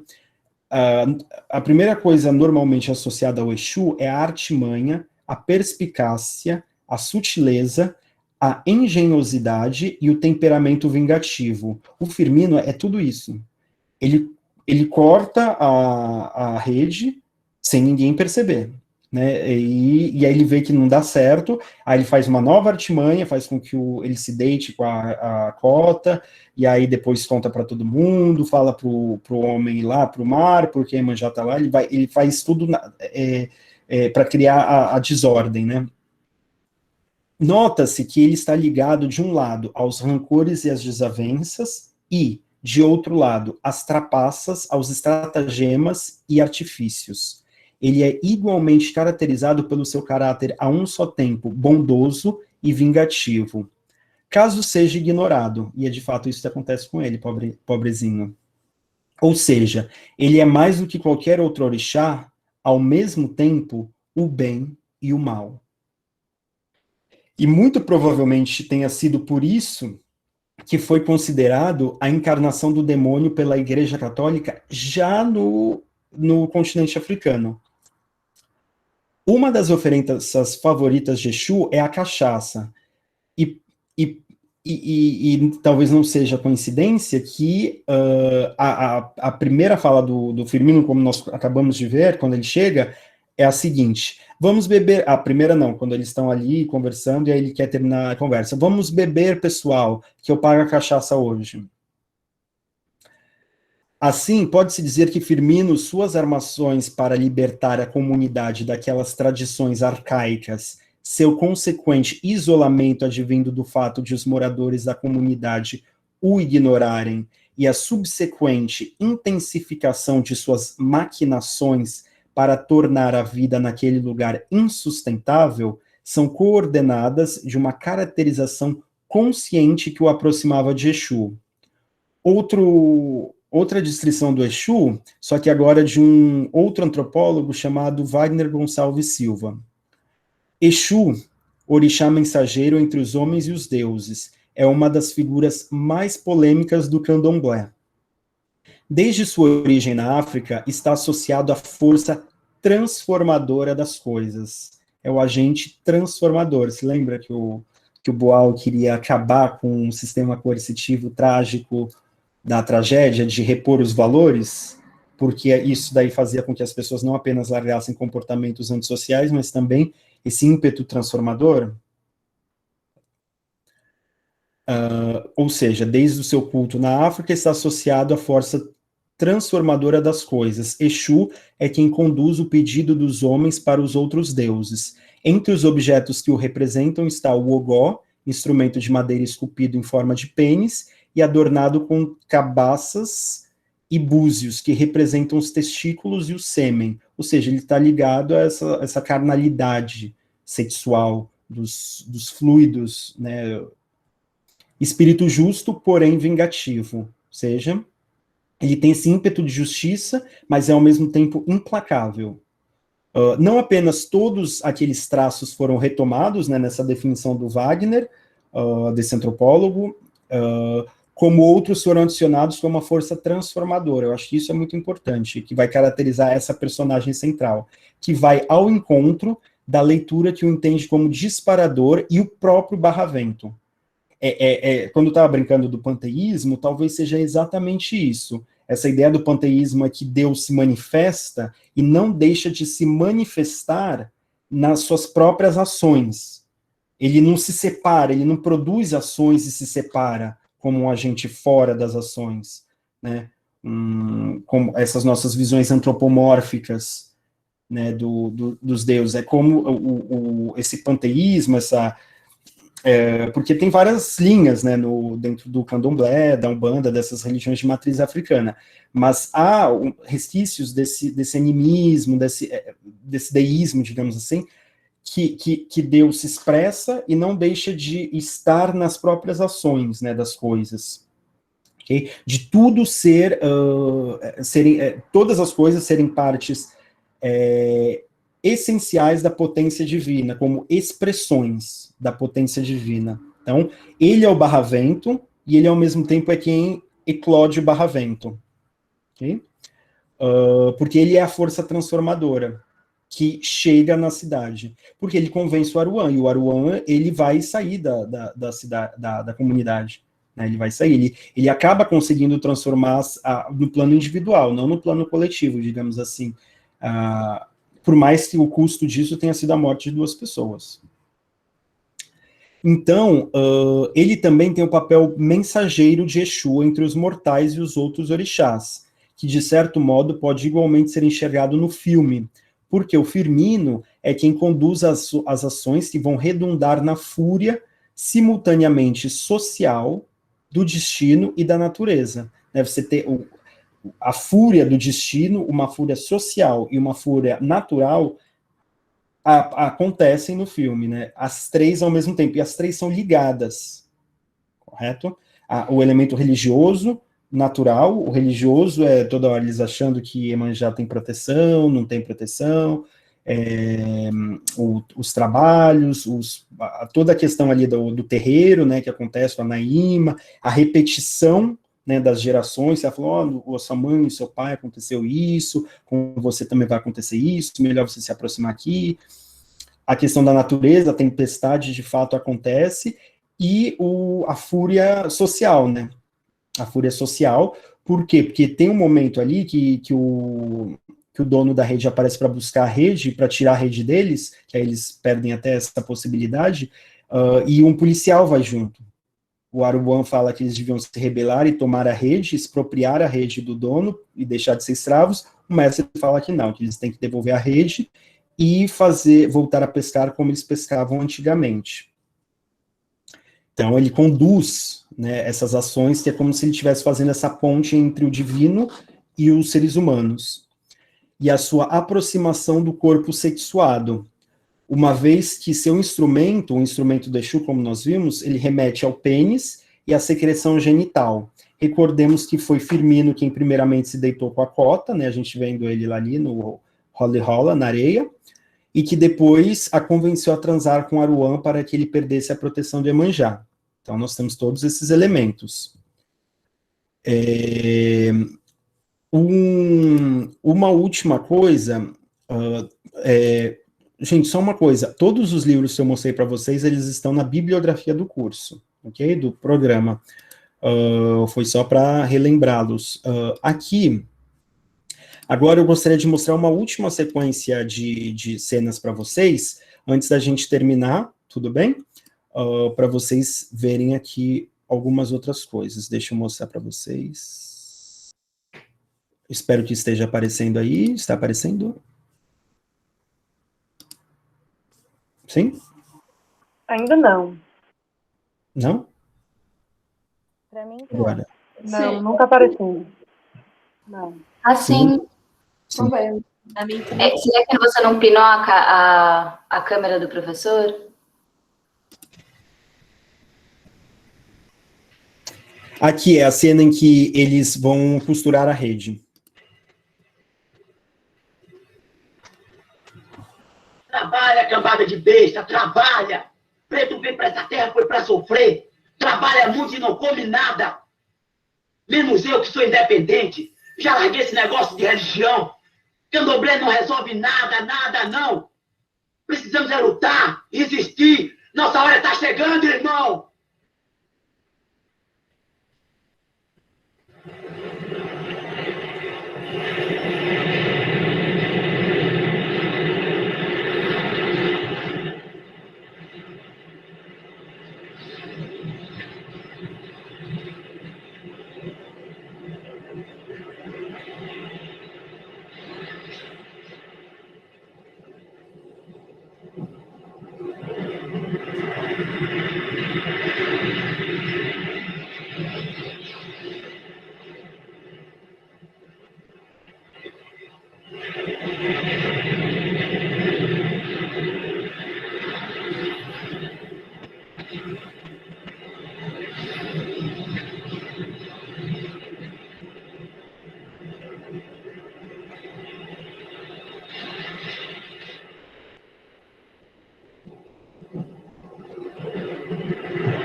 Então, aqui, pessoal, vocês veem, né, o momento em que vocês viram esse enquadramento, né, do Firmino, o fato dele estar fazendo uma espécie de, eu não diria apenas sermão, mas de agitação mesmo, um trabalho de agitação, né, de fazer com que eles se desvencilhem, né, daquela situação, que eles tentam fazer esse trabalho de despertar das pessoas, e que depois ele é solenemente ignorado por todos que continuam, não por acaso, né, a trabalhar, né, como se fosse um militante de porta de fábrica, né, tentando convencer as pessoas a pararem de trabalhar, né, se rebelar, saírem dali, não mostrando muito bem como, onde, quando, como, por quê, mas tentando agitar as pessoas, né, e as pessoas meio que ignorando.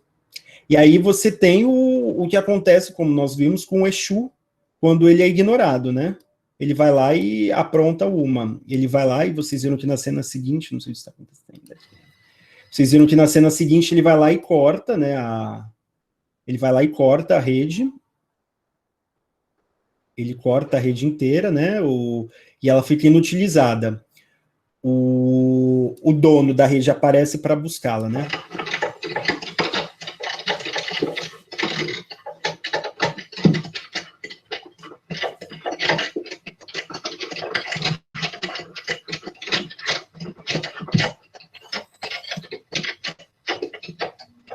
E o policial atrás, né, como vocês podem ver aqui.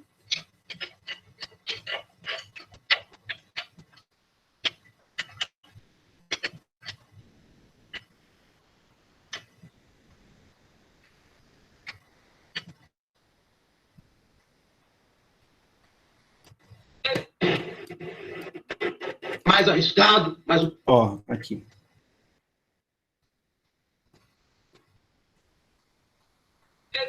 Buscar a rede! Ninguém se mexe. A lei está com eles. Nós temos que reagir. Viemos de lá escravo, mas a escravidão já acabou. Direito do pobre é trabalho. Com as jangadas se pesca menos. É mais arriscado, mas o peixe é nosso. Tem de ser assim até o fim.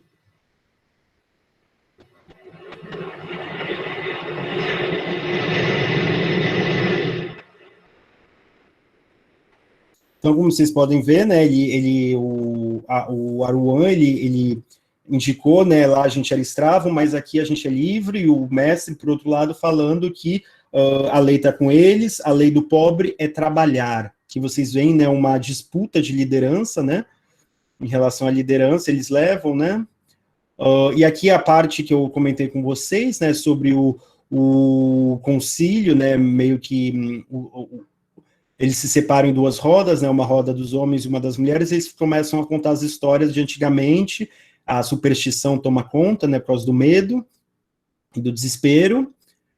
Aí só mais uma, e aí nós podemos abrir para os comentários, as discussões de vocês, que ela cantando, blá, blá, blá, que outra coisa, não era isso que eu queria. Já é mais no final, aqui.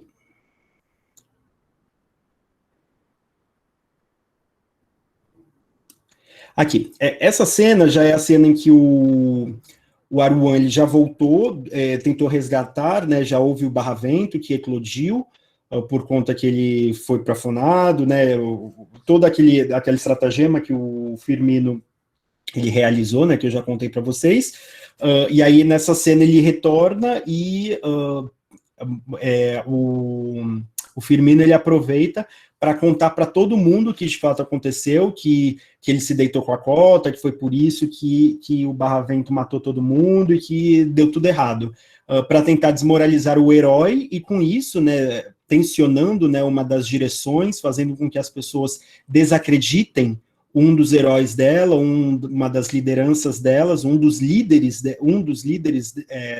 daquelas pessoas, fazendo isso na esperança de que elas adquiram uma consciência mais autônoma.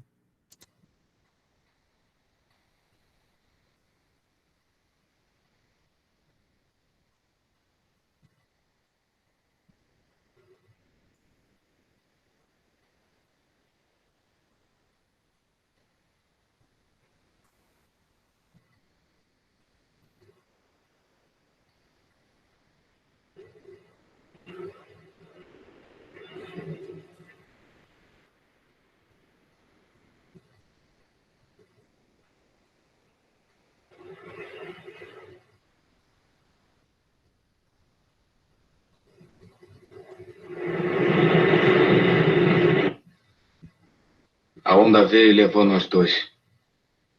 Chico desceu o fundo.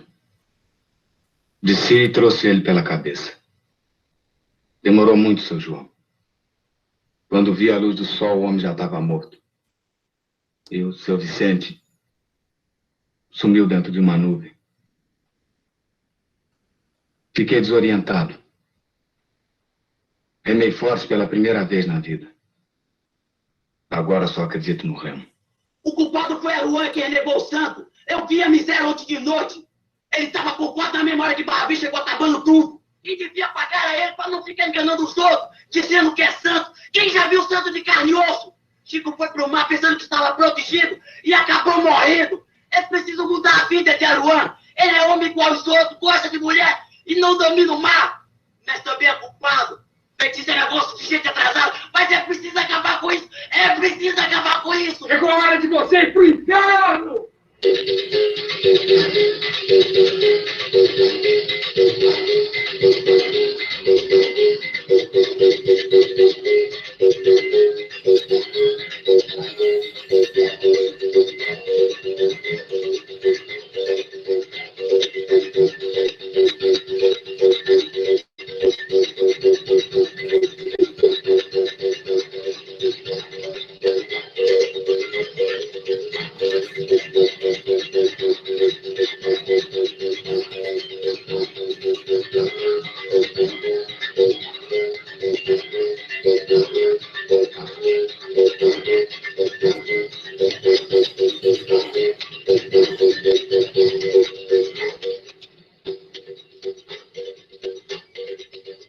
O líder chamou você vivo para salvar o povo.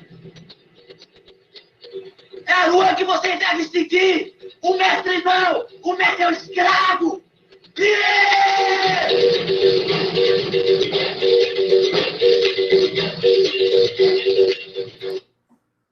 Então, gente, aqui vocês têm, né, uma das partes finais do filme. Como vocês podem ver, né, aqui existe de fato, a reposição dessa triangulação de lideranças, né, que apresentam 3 caminhos de superação, colocado, né, o Firmino, o Aruan e o Mestre, como eu já coloquei. O que eu gostaria de salientar é o enquadramento dos rostos, né, das pessoas escutando o que o Firmino estava falando, né, e isso daí recoloca aquela questão que eu coloquei, que é que o Glauber está tentando compreender essa matéria brasileira, ele está se aprofundando no detalhe local, entender como é que acontece esse processo, né, como é que faz com que as pessoas, elas tomem atitude, né, tomaram uma atitude, que elas partam para a ação coletiva, elas se politizem, elas tomem consciência da miséria e ajam de acordo. Ou elas já conhecem a miséria e não veem muita alternativa em agir de acordo, e por aí vai. Quais são as discussões que são colocadas aqui?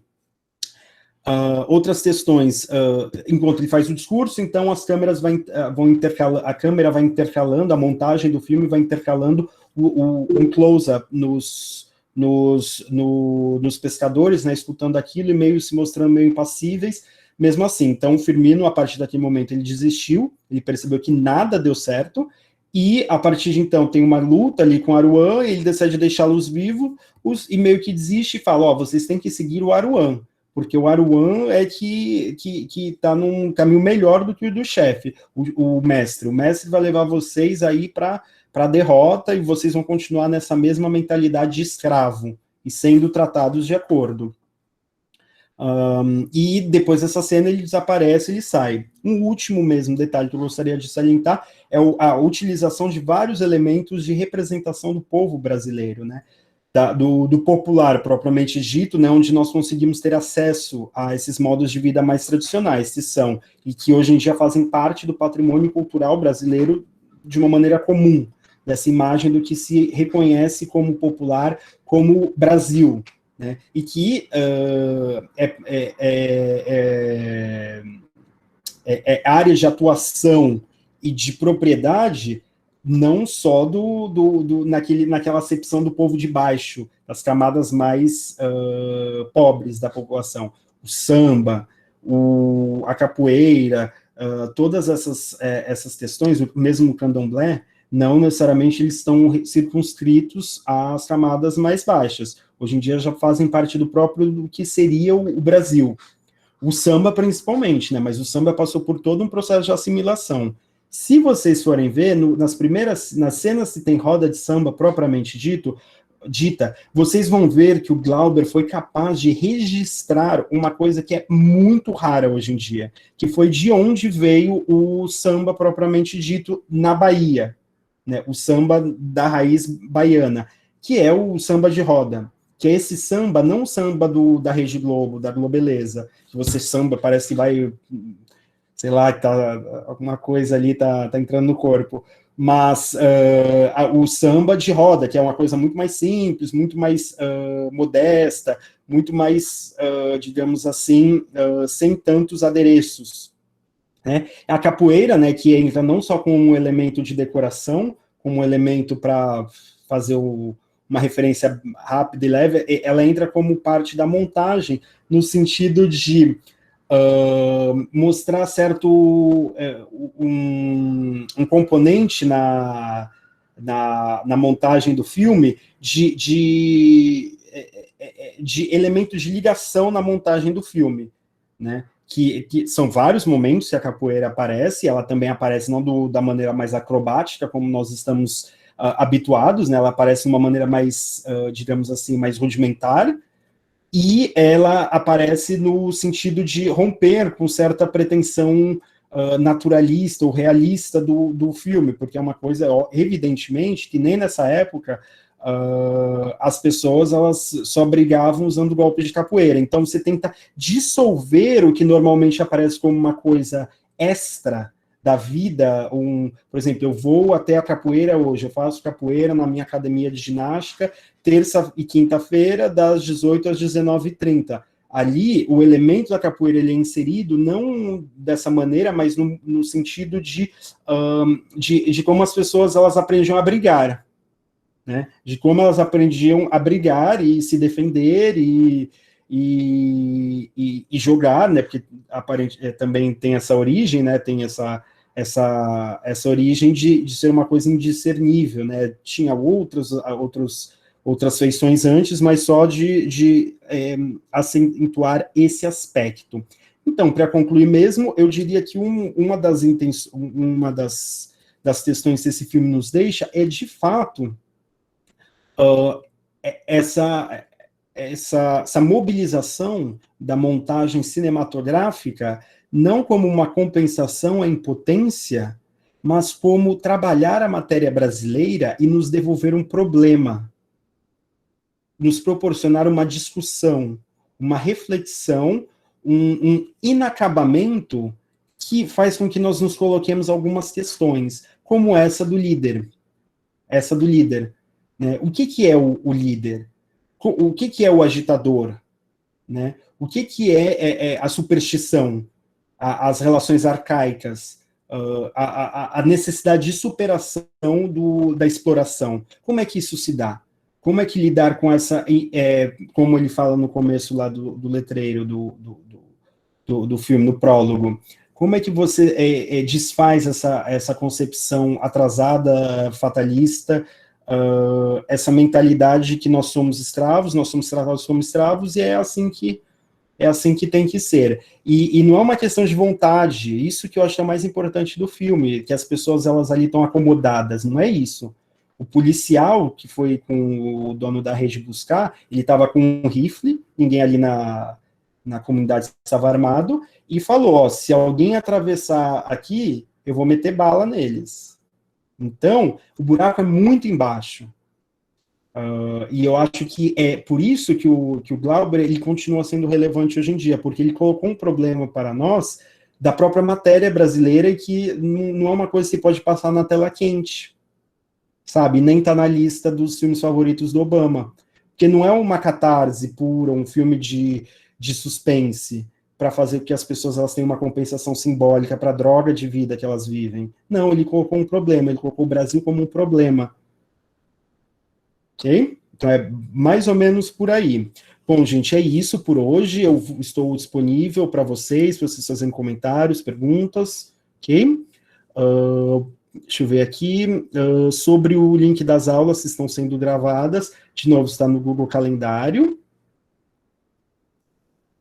Quem precisar solicitar a permissão de acesso, porque não são todos, eu acho que aqueles que têm Gmail não precisam, okay? E por isso só alguns me pedem, se me pedem, chega um e-mail, eu vou lá e autorizo. Okay? Ok, obrigado, Rafael. Luciane, obrigado. Que bom que deu para vocês aproveitarem alguma coisa. Então tá, gente, se vocês não têm mais questões, comentários, podem... Professor? Pode ficar à vontade, pode falar, estou escutando. Pensando agora no final do que você falou e também no conteúdo do filme, eu fiquei imaginando a recepção dele na época e gostaria que o senhor comentasse um pouco. Fez sucesso, se foi comentado, se foi a repercussão que aconteceu? Sim.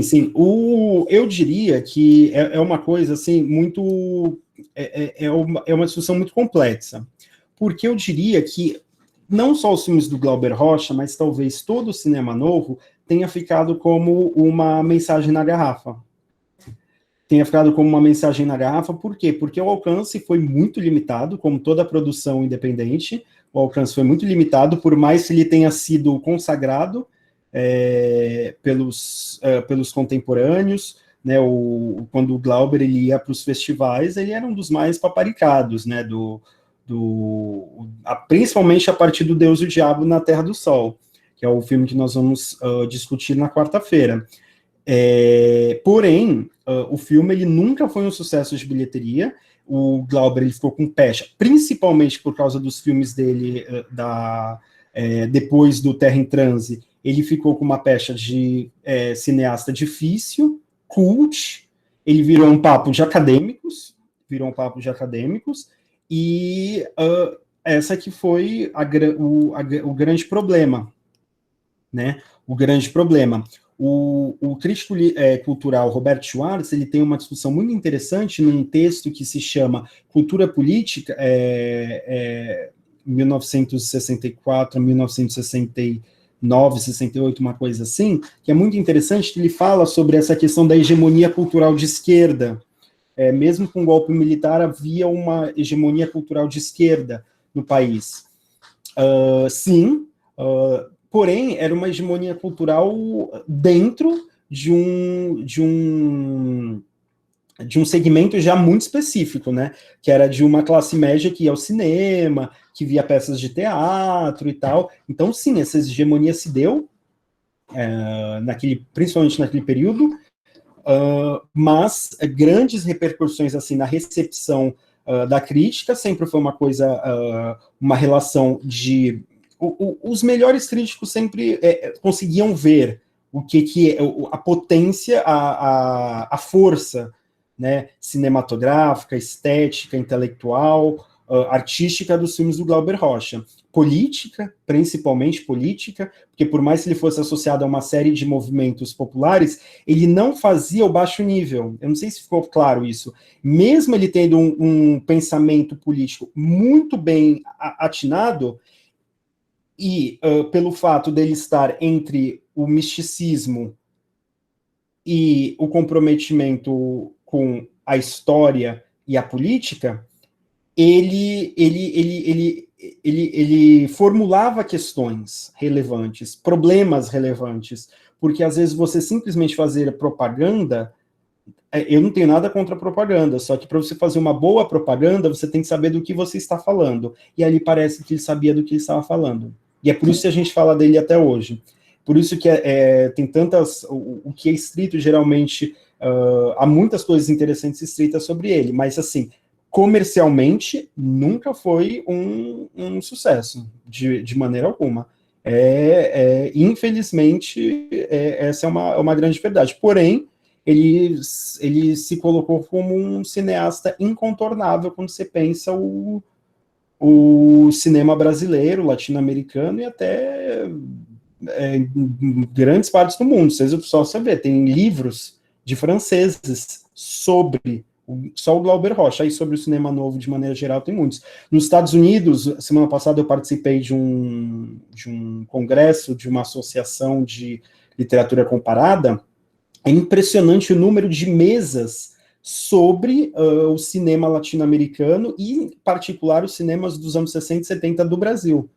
É impressionante, Só que aí depois eles falam que aí depois não tem mais nada de interessante, né, que aí estabilizou no comercial mesmo. É o que a gente tem até hoje. Que volta e meia aparece também coisa interessante sendo feita, né, de maneira independente e tal. Só que hoje em dia é um pouco diferente também, tem outras dificuldades que não tinham naqueles anos 60, né, nos anos 60, 70, mas a recepção, para responder objetivamente, nunca foi grande coisa. E também encontrou muita resistência por parte dos críticos especializados, esses críticos de jornal, que não entendiam, que falavam bobagem. Não entendiam. Ou não queriam entender também, isso daí é muito comum. Uma das críticas que se faz à arte do Nacional Popular era que o povo estava representado nas telas e palcos, mas não na plateia. Sim, concordo. Eu não sei se o Glauber seria enquadrado no Nacional Popular. Isso eu acho uma coisa muito interessante. Essa é uma ótima discussão, porque eu não tenho essa certeza. Por quê? Porque o Nacional Popular, eu vejo, o Nacional Popular, ele tem um elemento de conciliação de classes muito poderoso, muito predominante. Um elemento porque é isso, o Nacional Popular é isso, já não é mais a Revolução Socialista, porque ela não está no alcance. O país que precisa do Nacional Popular, ele precisa convencer as suas elites, uma aliança entre burguesia e trabalhadores, os burgueses industriais, comerciais, urbanos, os setores, as frações mais progressistas da elite do país, que queiram sair do jugo imperialista, ou seja,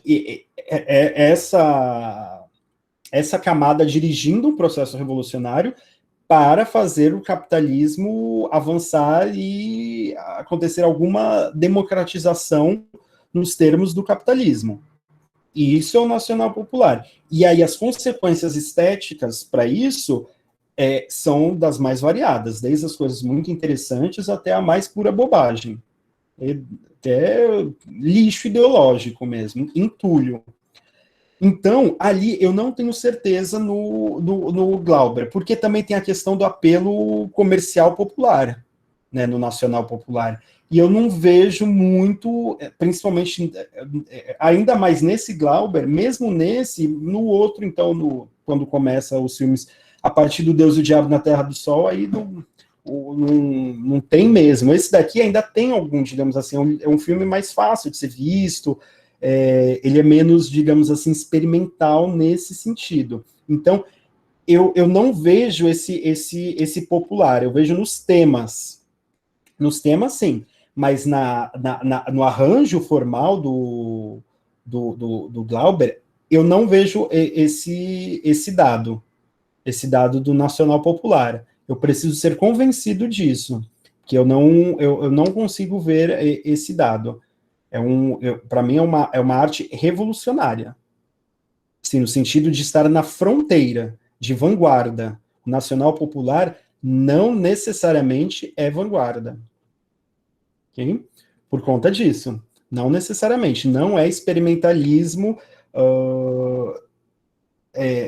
na fronteira e tal, estética, por aí vai.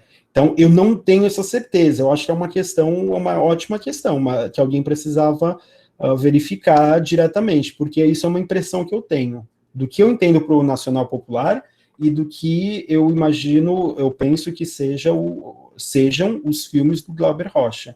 Eu não enxergo muito bem o Nacional Popular ali. Tanto é que o mundo acadêmico abraçou os filmes do Glauber Rocha justamente por essa tendência ao esteticismo, e ao formalismo, que são características, por si só, muito distantes do Nacional Popular. Por isso eu tenho dúvidas. Mas os temas, sim, com certeza. Os temas, eu acho que, principalmente nesses filmes do começo da carreira dele, estão lá. Tá bom? Jefferson, espero que eu tenha conseguido. Então, é uma dúvida que eu coloquei aqui, não foi nenhuma resposta. Foi uma dúvida. Mas a sua questão aí da plateia, sem dúvida, é um cinema, infelizmente, para a classe média. Não que as pessoas mais pobres, mais humildes, os trabalhadores, não possam assistir esse filme. Não é uma questão de capacidade. É uma questão mesmo de circunstâncias. Ok? Então, gente, mais alguém? Não?